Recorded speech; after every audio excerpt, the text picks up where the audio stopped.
22 लाख मुरब्बा मील में सल्तनत फैल गई। और हजरत उमर का वही दस्तूर अल्लाह के नबी के ज़माने वाला, महीने में एक दिन गोश्त खाना है, छने हुए आटे की रोटी नहीं खानी है और सख्त लिबास पहनना है। तो सहाबा आपस में जमा हुए कि अब हजरत उमर को अपना रवैया बदलना चाहिए, कोई खादिम हो, कोई गुलाम हो, कोई लिबास अच्छा हो, खाना अच्छा हो। आपस में बात, अच्छा भी कौन बात करे? हज़रत अली ने फरमाया कोई नहीं मानेंगे। कहा नहीं हम बात करते हैं। अच्छा कौन बात करे? तो सारे डर के कहने लगे हम तो नहीं करते। अच्छा भाई कौन बात करे? चलो हजरत आयशा से कहते हैं, हजरत हफ्सा से कहते हैं वो बात करें, चूंकि वो अल्लाह के नबी की बेगमात हैं तो उनका जरूर वो ख्याल भी करेंगे, प्रोटोकॉल भी देंगे। तो एक बेटी है हजरत हफ्सा, ये दोनों उम्महातुल मोमिनीन तशरीफ लाई। आप उठ के बैठ गए। हजरत आयशा ने बात शुरू की, अमीरुल मोमिनीन आपसे एक बात करनी है। कहो। अल्लाह का नबी का दौर था, दुनिया आई नहीं तो वो फक्र में चले गए। फिर मेरे बाप का दौर आया तो दुनिया कोई नहीं आई थी, वो भी फक्र में चले गए। अब अल्लाह ने आपका दौर हमें दिखाया है, मुल्क फतह हो गए, सोने चांदी के ढेर लग गए और आप उसी फकीरी पर हैं। हम दोनों ये अर्ज करने आई हैं कि आप अपना तर्ज जिंदगी बदल लें। तो एकदम चेहरे का रंग बदला। फरमाया किसने भेजा है तुम दोनों को मेरे पास? तो हज़रत आयशा ने कहा पहले आप हाँ ना करें फिर हम बताएंगे किसने भेजा है। फरमाया अगर मुझे उनके तुम नाम बताओ ना तो मैं मार मार उनके चेहरे लाल कर दूं जिन्होंने तुम्हें मेरे पास भेजा है। फिर उनके आंसू भर आए। फिर फरमाया मेरी बेटी हफ्जा, मैं आयशा से नहीं तुझसे बात कर, तू बता, तू घर वाली है। जिंदगी में अल्लाह के नबी ने 2 टाइम खाना खाया? कभी 2 टाइम खाना खाया?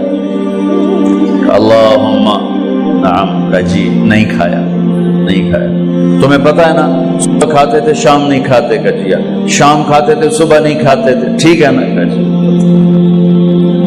अच्छा तुम्हें पता है ना मेरे नबी के पास एक ही पहनने का जोड़ा होता था।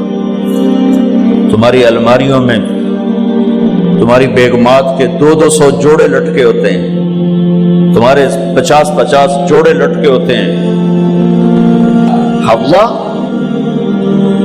तेरे घर में नबी के 2 जोड़े थे या एक था?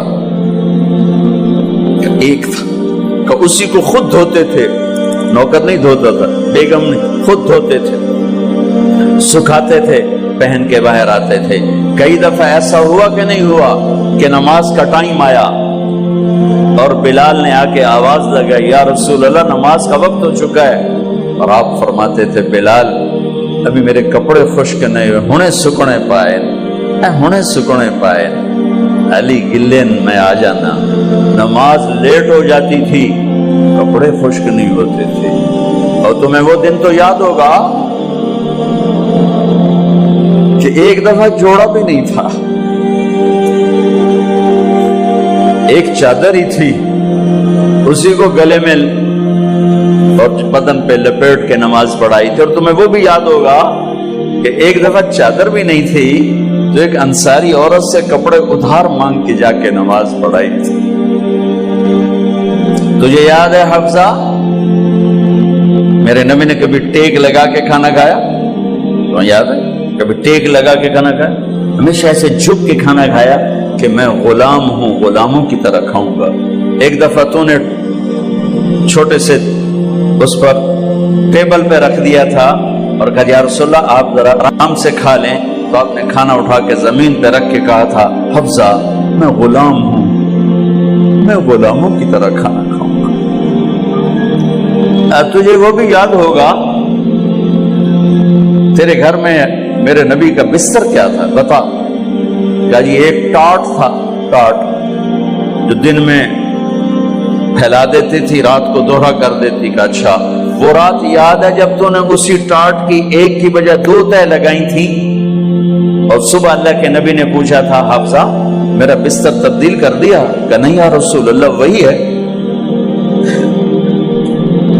میں نے ایک کی 2 تہ لگا دی تاکہ آپ کے لیے تھوڑا نرم ہو جائے. کہ نہیں حفظہ، اسے جیسا پہلے تھا ویسا ہی کر دو.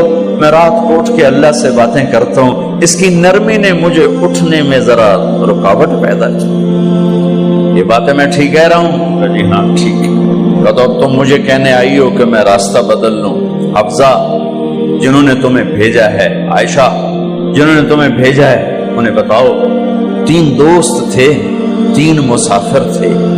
ایک ان کی ڈگر تھی، اس پر ایک چلا اور چلتے چلتے چلتے اپنی منزل پہ پہنچا، اللہ کے محبوب. پھر دوسرا چلا اور اسی ڈگر پہ چلا اور چلتے چلتے اپنی منزل پر پہنچا، ابو بکر صدیق. اب تیسرا چل رہا ہے، اگر انہی کی راہ پہ چلے گا تو ان تک پہنچے گا. ادھر ادھر ہو گیا، بھول بھٹک جائے گا. انہیں جا کے بتا دو کہ جس راہ پر میرے دونوں ساتھی چلے میں اسی پہ چلتا رہوں یہاں تک کہ میرا اللہ مجھے میرے ساتھیوں سے ملا دے. اللہ نے کیسے ملایا؟ نماز میں خنجر لگا، نماز فجر کی نماز پڑھا تھا. اب ایک دم گرے. وہ چھپا ہوا تھا ابو لولو مجوسی، اس نے 7 وار کیے خنجر کے پیٹ میں. تو اب گرے تو پہلی صف والوں کو تو پتا تھا، پیچھے نہیں. تو عبد الرحمن بن عوف لپک کے آگے مصلی پہ کھڑے ہو کے نماز شروع کر دی. اور چند آدمی اس کو پکڑنے کے لیے بھاگے.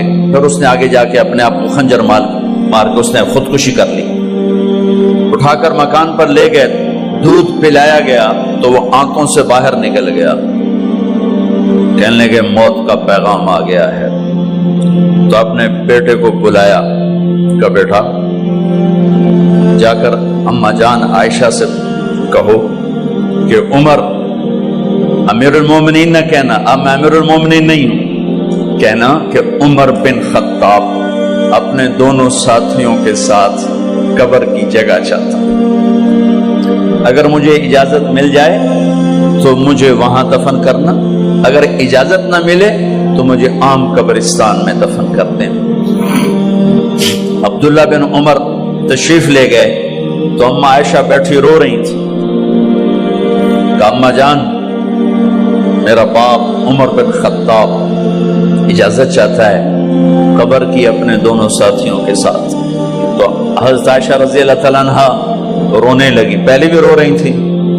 کہا عبداللہ یہ جگہ تو میں نے اپنے لیے رکھی ہوئی تھی کہ میں اپنے خامند اور باپ کے ساتھ میں بھی ایک کونے میں سو جاؤں گی، لیکن اگر عمر کی خواہش ہے تو اس جگہ کا عمر مجھ سے زیادہ حقدار.